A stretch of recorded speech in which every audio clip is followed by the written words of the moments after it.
السلام علیکم ویورز، آپ دیکھ رہے ہیں انفو بائی اسماعیل۔ آج ایک قصہ آپ کے ساتھ شیئر کرنے لگا ہوں۔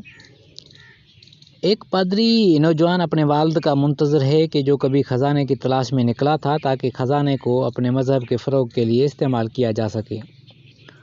باپ نے وصیت کی تھی کہ وہ متعین وقت تک اگر نہ لوٹ سکے تو بیٹے پر فرض ہے کہ وہ خزانے کی تلاش میں نکلے اور باپ کی وصیت کے مطابق اس مال و دولت کو مذہب جیسے عظیم تبلیغی اداروں پر صرف کرے۔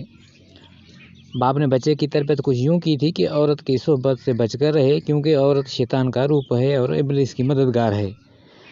فرمان بردار بیٹا 26 سال کا ہوا تو باپ کی وصیت پر عمل کرنے چلا۔ دور دیس کا سفر تھا، بحری جہاز میں سوار ہوا۔ عرصے پر کھڑی عورت کو دیکھ کر نفرت سے منہ پھیر لیا، کیونکہ عورت شیطان کا روپ ہے اور شیطان سے نفرت بھلی۔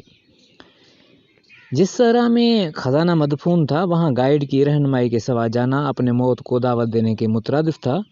پادری کو سرائے کے مالک نے بتایا کہ اس صحرا کا بہترین گائیڈ اس وقت ایک ڈکیتی کے جرم میں جیل میں سزا کاٹ رہا ہے، چند روز میں بری ہو جائے گا۔ میرا مشورہ ہے کہ اسے رہنما کر لیں۔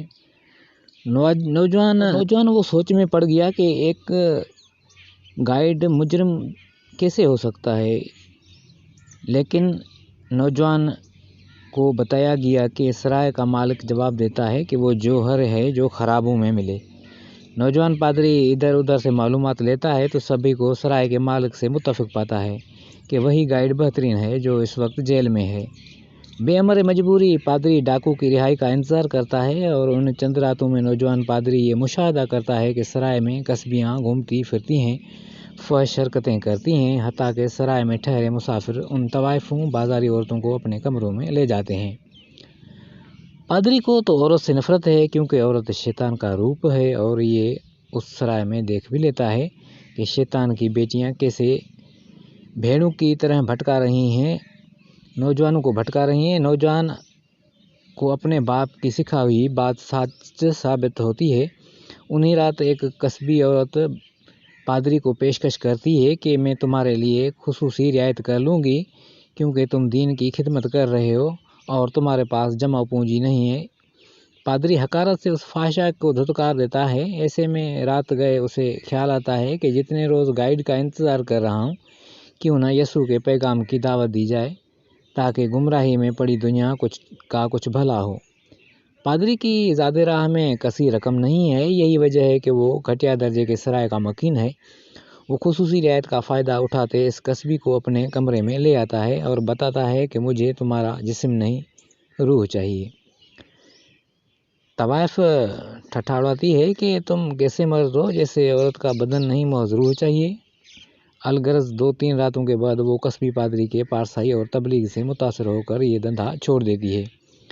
اس دوران گائیڈ اپنی سزا کاٹ کر آ جاتا ہے۔ پتہ یہ چلتا ہے کہ کسبی اس گائیڈ کی محبوبہ بھی ہے۔ المختصر یہ تینوں صحرا میں مطلوبہ مقام کی تلاش میں چل پڑتے ہیں۔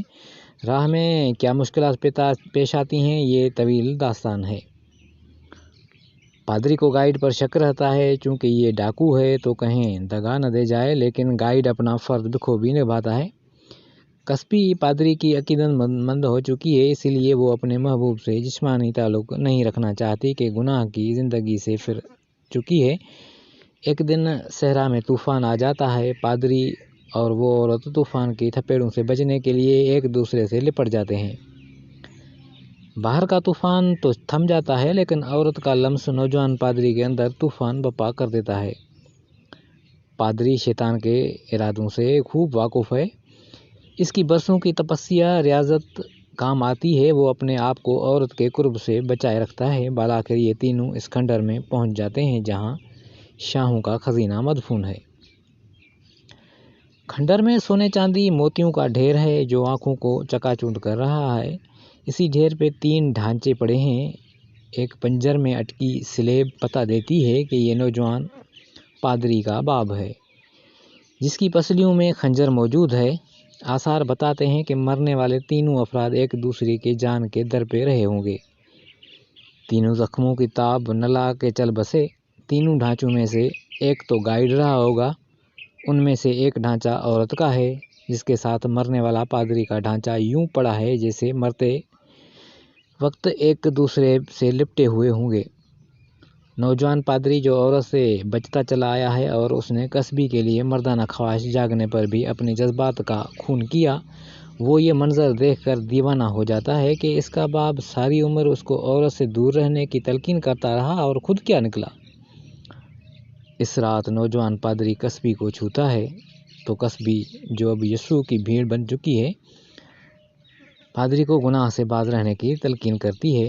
پادری گھیاتا ہے کہ اس کے باپ نے غلط تعلیم دی تھی، وہ جھوٹا تھا، مجھے اس نعمت سے محروم مت رکھو۔ پادری جب زبردستی کرنا چاہتا ہے تو گائیڈ جاگ جاتا ہے اور کسبی کو پادری کے ارادوں سے محفوظ رکھ لیتا ہے۔ ایسے میں پادری گائیڈ پر فائر کرتا ہے، خوش قسمتی سے نشانہ چوک جاتا ہے۔ رات کے اندھیرے کا فائدہ اٹھاتے ہوئے گائیڈ اپنی محبوبہ کو لے کر کھنڈر میں کہیں پناہ لے لیتا ہے۔ اندھیرے میں پادری للکارتا ہے کہ سامنے آؤ، کہاں چھپے ہو؟ ساتھ ہی ساتھ وہ خدا کا بھی انکار کرتا چلا جاتا ہے کہ خدا کہیں نہیں ہے۔ اگر خدا ہوتا تو اس کے ساتھ یہ انصافی نہ ہوتی کہ عورت کے قرب سے محروم رہتا۔ وہ کسبی جو اب مسیح کی تعلیمات پر چل رہی ہے، وہ بلبلاتی ہے کہ خدا کے برگزیدہ پادری کو مجھ گنہگار کے جسم کی طلب نے بھٹکا دیا ہے۔